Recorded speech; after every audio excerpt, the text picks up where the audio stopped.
आपको कैसा लगा जब उत्तर प्रदेश जैसे बड़े राज्य ने होम आइसोलेशन शुरू किया और भी जगहों पर होम आइसोलेशन की पॉलिसी आ गई, क्योंकि आपकी थोड़ी निंदा भी हुई थी इसको लेकर के? हाँ, निंदा गलत हुई थी कि जनता साथ थी। और अगर उस टाइम 23 जून के आसपास की बात है, 23-24 जून के आसपास की बात है, जब केंद्र सरकार ने दिल्ली में होम आइसोलेशन बंद कर दिया था, तब तक 1 महीने से दिल्ली में होम आइसोलेशन चल रहा था। और बहुत सारे लोग, जैसे आप ही हैं, पत्रकार भी बहुत सारे जो हैं होम आइसोलेशन का फ़ायदा उठा चुके थे। उन्होंने खूब जम के आवाज़ उठाई, मीडिया ने खूब जम के आवाज़ उठाई, मीडिया ने क्रिटिसाइज़ किया केंद्र सरकार के उसको। तो सब लोगों ने जब आवाज़ उठाई तो केंद्र सरकार को ये कदम, पर मैं कई बार जब ये सोचता हूँ, अगर वो ऑर्डर वापस नहीं होता, दिल्ली के हालात वापस ठीक नहीं होते। होम आइसोलेशन, टेस्टिंग और बेड्स बढ़ाना, ये 3 पिलर्स थे हमारी पूरी स्ट्रेटेजी के। कोरोना में दिल्ली सरकार को कितना आर्थिक नुकसान हुआ है? मतलब आर्थिक नुकसान तो आप इसी से अंदाज़ा लगा लीजिए, महीने में लगभग 4-5 हज़ार करोड़ का हमारा टैक्स आता है हर महीने। अब हमारा 400-500 करोड़ का टैक्स आ रहा है, 1/10, 90% कम हो गया।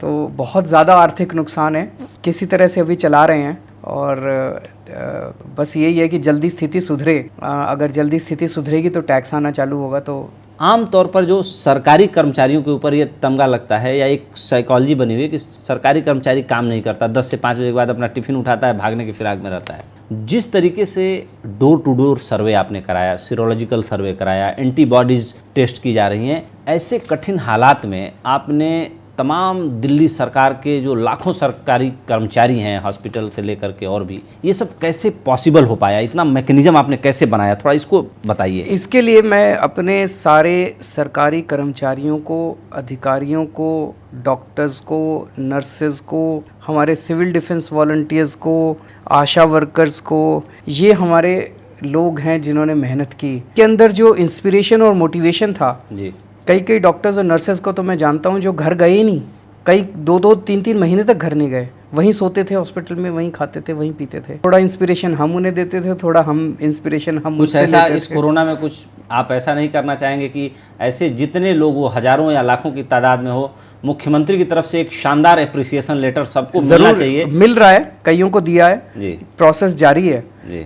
मेरी तरफ से कई लोगों को एप्रिसिएशन लेटर, सरकार में, डॉक्टर्स में, नर्सेज में।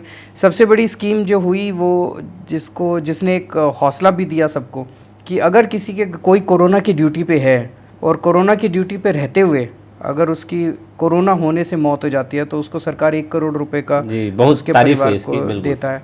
तो इससे लोगों का हौसला बंधा कि सरकार हमारा ख्याल रख रही है। दिल्ली में आपने तमाम स्कीम ऐसी शुरू की जो किसी और राज्य ने शुरू करने की दिशा में पहल नहीं की या साहस नहीं कर पाया। वो मुफ्त पानी हो, मुफ्त बिजली हो, या जो बिजली के रेट लड़ भिड़ के आपने ऐसे कम करके दिखा दिया जो लोग कहते थे, कह रहे कुछ नहीं होने वाला। ये सब काम आप कैसे कर पाए, और इस समय जो आर्थिक चुनौतियाँ हैं उसमें ये कैसे मैनेज कर रहे हैं आप? वो सब हो पाया एक ही चीज़ से जी, हमारी नीयत साफ थी जी। हमें भ्रष्टाचार नहीं करना था जी। तो भ्रष्टाचार खत्म करके हमने जो पैसे बचाए, देखिए सरकार में पैसे की कमी नहीं है। ये जो सरकारें रोना रोती रहती हैं, केंद्र पैसा नहीं दे रहा है, मेरा बजट नहीं बढ़ा रहा है, घाटा हो रहा है, हमें घाटा हो रहा है। CAG जो संस्था है जी जी, CAG की संस्था वो संस्था है जो अगर आपके दफ्तर में आ जाए तो आदमी के काम में लग जाता है, पता नहीं क्या निकल आएगा। CAG वो संस्था है जिसने इस देश के सबसे बड़े घोटाले निकाले हैं, 2G घोटाला, कोयला घोटाला, फलाना ढिमका, सारे घोटाले निकाले हैं। बिल्कुल। उस CAG संस्था ने हमारी दिल्ली सरकार का 5 साल का ऑडिट किया एक साथ, और 5 साल का ऑडिट करने के बाद CAG ने इन शब्दों में कहा कि पूरे देश में दिल्ली सरकार अकेली सरकार है जो फ़ायदे में चल रही है, नुकसान में नहीं चल रही।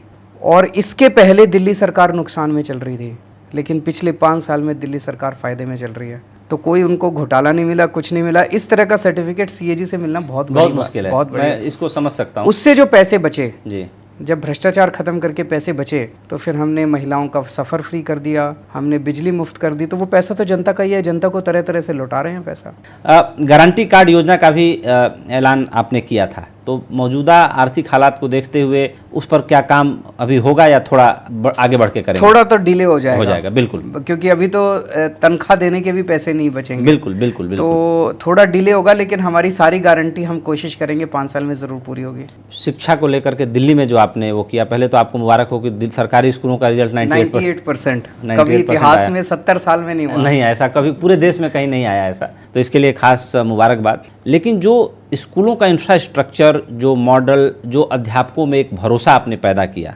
जाहिर सी बात है आपको भी मुश्किलें बहुत आई होंगी, बहुत मीटिंगें आपको करनी पड़ी होंगी, लेकिन सरकारी स्कूल प्राइवेट से बेहतर कैसे बन गया और ये जो रिजल्ट देश के सामने है ये कैसे मुमकिन हो पाया? सबसे पहले हमें as a country, as a पूरे देश के तौर पे हमें ये मानना पड़ेगा कि अगर हम 21वीं सदी के भारत का निर्माण करना चाहते हैं, अगर हम चाहते हैं कि हमारा भारत अमेरिका से कम्पीट करे, जापान से कम्पीट करे, यूरोप से कम्पीट करे, तो बिना अपने लोगों को शिक्षित किए ये हम कभी भी हासिल नहीं कर सकते। आप मुझे पूरी दुनिया में एक देश बता दीजिए जो डेवलप्ड कंट्री है और जिसकी 100% जनता अच्छी पढ़ी लिखी नहीं है, अच्छी पढ़ी लिखी। बिल्कुल। डेवलप्ड कंट्री में हर व्यक्ति अच्छा पढ़ा लिखा मिलता है आपको। तो चुनावों के दौरान सारी पार्टियां बड़े बड़े वादे करती हैं, हम भारत को ये कर देंगे, हम भारत को वो कर देंगे। हर पार्टी से आप एक प्रश्न पूछिए कि शिक्षा पे क्या करोगे। अगर वो पार्टी शिक्षा पे कुछ नहीं कर रही तो वो भारत को आगे ले जा ही नहीं सकती। इस कॉन्फिडेंस और इस विश्वास के साथ जब आप आगे बढ़ेंगे कि भाई शिक्षा सबसे ज़रूरी है, देश के लोगों को तैयार करके भारत को आगे बढ़ाने के लिए असली राष्ट्र निर्माण शिक्षा देना है, तो फिर सारी सरकारें काम कर सकती हैं। इस विश्वास से हम लोग आगे बढ़े।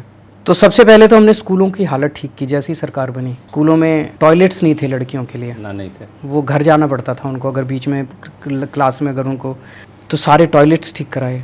पीने के पानी का इंतजाम नहीं था, वो ठीक कराया। सफाई खराब थी, वो ठीक कराई। स्कूल टूटे पड़े थे, वॉर फुटिंग के ऊपर नई नई बिल्डिंग बनवाई। सारी कितनी बिल्डिंग बनवाई है हम लोगों ने, कितने नए कमरे बनवाए हैं। स्कूलों के अंदर आर्ट और इसके क्लासरूम लगवाए, म्यूजिक के क्लासरूम है, आज स्विमिंग पूल हैं आज हमारे स्कूलों के अंदर, लिफ्ट्स लगी हुई हैं स्कूलों के अंदर। आप सोच सकते हैं प्राइवेट स्कूलों में नहीं है।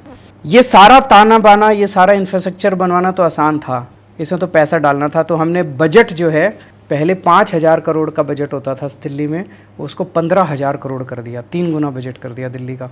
सबसे बड़ा चैलेंज था टीचर्स को और प्रिंसिपल्स को मोटिवेट करना।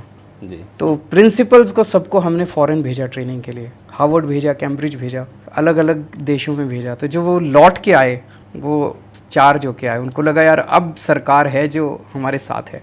टीचर्स जितने थे उनको हमने IIMs में भेजा ट्रेनिंग के लिए, IIM Ahmedabad, IIM Bangalore, IIM Lucknow, इनके साथ हमने वो किया। तो ये सारे, इससे माहौल ऐसा बना कि अब हम सबको मिलके एक नया भारत तैयार करना है। बच्चों के अंदर कॉन्फिडेंस पैदा हुआ कि अब सरकार हमारे साथ है, उसकी वजह से ये सारा सिस्टम बदला है। अभी आपने घर घर राशन की जो स्कीम की, उसकी घोषणा करते ही तारीफ होनी शुरू हो गई, लेकिन साथ ही गरीब कल्याण योजना और इसको लेकर के थोड़ा सा कॉन्फ्लिक्ट भी केंद्र सरकार और दिल्ली सरकार के बीच हो सकता है कि भाई फंड केंद्र सरकार दे रही है, दिल्ली सरकार उसको कैसे इंश्योर करेगी। पूरे देश में जी एक गरीब आदमी जब राशन लेने जाता है तो उसे दुत्कार दिया जाता है, उसे बेइज्जती महसूस की करवाई जाती है। राशन की दुकानें खुलती नहीं हैं, राशन कम तोला जाता है, बिल्कुल, उसको गालियाँ सुनने को मिलती है गरीब आदमी को, उसको मिलावट वाला राशन मिलता है, उससे ज़्यादा पैसे लिए जाते हैं, उसके नाम पे झूठे अंगूठे लगा के कोई दूसरा उतार लेता है राशन।